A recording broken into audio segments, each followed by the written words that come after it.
maalintii midnimadu ay dhaawacantay waxay ahayd maalintii dastuurkii Soomaaliya ku heshiisay la baalmaray marka dastuurku waa waxa isku haya waa sharciga ama xariga isku haya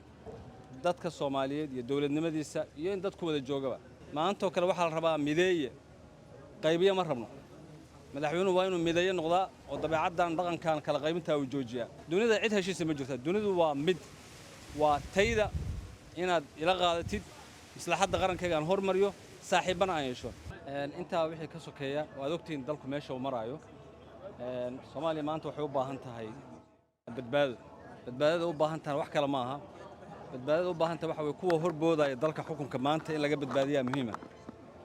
waan ognahay maalin walba baarlamaankii kooran la'aan maanta u dambeysay bilaa kooran baynu ahayn waxaa sababaya kooran la'aanta isku milanka ay isku milmeen hay'addii sharci dejinta iyo hay'addii fulintu marka madaxtooyadu 7 waaxood bay leedahay waaxda 8aad waa golaha shacabka saa ogaada la socda tan kale waxaanu la soconaa ognahay in wax badan la ansixiyay waxaa ka mid ahaa sharciga daawada waxaa ka mid ahaa miisaaniyaddii oo anugu shakhsiyan aan diiday in lagu degdego miisaaniyadda maadaama ay ku jirto lacag siyaada oo sharciyan Soomaaliya xilligan hadda lagu jiro aanay diyaar u ahayn inay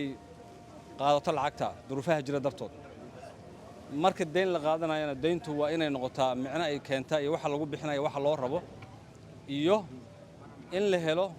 dhammaan xubnihii ama dawladihii xubnaha ka ah federaalka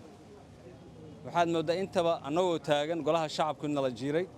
gudoomiyuhu ku dhuftay sida caadada u ahayd ansax kelmadaasuna runtii ay keentay in qarankii iyo micnihii baarlamaanku la inta uu burburo wixii su'aalaha aad qabtaan diyaar baan ajenda la'aan inuu baarlamaanka yahay bay qaar ka mid xildhibaanadu qabaan oo qorshaba u lahayn baarlamaanka taas maxaad kaga jawaabaysaa mar labaad baarlamaanku inuu ajenda la'aan noqdo waxa keenay isku milanka isku dhaxgalka is dhaxgaleen fulintii iyo sharci dejintii horta sharci dejintu dawladnimadu garabka ugu muhiimsan waa sharci dejinta mar haddii golihii shacabka iyo aqalkii sare labaduba ay noqdeen sidaan horeyba u sheegay waaxda 8aad 7 waaxood fila Soomaaliya waxa ay ka koobantahay madaxtooyadu tan 8 golaha shacabku taa ayaa sabab u ah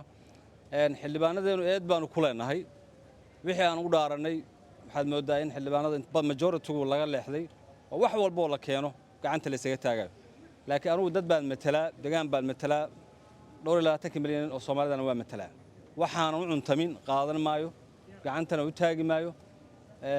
yesman uma noqonayo mana dhalan kumana soo korin mana qaadan doono xildhibaanada dalka badbaado u baahan yahay dhacday badbaadada dalka u rabo waa maxay dawladda madaxweynadeeda oo hilib looyinaysta badbaado dalka u baahan yahay waxa u baahan yahay kow midnimadeeni oo daciifa midnimada waxa sabab ka dhigay marka ay timi madaxweyne xasan iyo kooxdiisu ay dhaheen loo joojin maayo qofna loo joojin maayo dastuurkii bay ahayd maalintii midnimadu ay dhaawacantay waxay ahayd maalintii dastuurkii Soomaaliya ku heshiisay la baalmaray marka dastuurku waa waxa isku haya waa sharciga ama xariga isku haya dadka Soomaaliyeed iyo dawladnimadiisa iyo in dadku wada joogaba marka taa markay dhaawacantay dabcan waxaa timi kala fogaansho taa ayaana sabab u ah iyo awoodaha kale oo takrifalka ah oo lagu fogeynayo deegaanadii mashaariicdii baa kamid ah waxa kamid ah socdaalkii baa kamid ah waxa kamid ah deeqihii caalamku bixinaya marka waa nasiib darro waxaan ugu baaqaynaa dawladdu inay ka waantoodo waliba maanta oo kale waxa la rabaa mideeye qaybiye ma rabno madaxweynuhu waa inuu mideeye noqdaa oo dabeecaddan dhaqankan kala qaybinta uu joojiyaa tan kale ay weydiiseen siyaasadda arrimaha dibaddu waa bayska dawladnimada anigu ka khibrad ahaan aqoonteedii maasterkayga labaad qaanuunka dawliga ee diblomaasiyadda waxaana la baray diblomaasiyaddu inay tahay waxayga qofku waddanku ama dawladdu ama qaranku inuu maslaxadda qarankiisa uu hormariyaa mar walba muhiim ah waxa madaxweynuhu markuu yimi wuxuu yiri Soomaali heshiisa dunida la heshiisa niman xildhibaanada la fadhiya waxaan ku warheed ma shaqaysataa suuya dunidana heshiis lama noqon karo Soomaalina ma wada heshiisin Soomaali horta ma heshiin dib u heshiisiin in la helo muhiim ah kow ummadda Soomaaliyeed waa dad isjecel waa dad walaala cadaawad dhex taala ma jirto waa wax lagu abuuray marka waxa mid dawladdu inay baal marayso wada heshiisiintii iyo sukeenadii ummadda tan kale dibadda dunida la heshiisa dunida cid heshiisa ma jirto dunidu waa mid waa tayda inaad ila qaadatid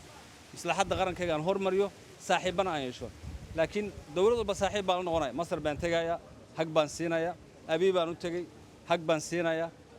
waxaan arkaya Azerbaijan iyo Serbia dawladaha aan garanay waxa heshiis dawladaha hadda la mucaahadooyin iska batay ilaa dhowr iyo 20 heshiis baa la saxay wallahi baarlamaanka la keenay kii Turkiga waa taad ogeydin maalintii MOU-gu yimi ilaa hadda wuxuu yahay lama yaqaan baarlamaanka Turkigu 75 bari bay akhriyeen MOU-gu markii halkan madaxweynuhu imaanay baarlamaanka ugu imaanay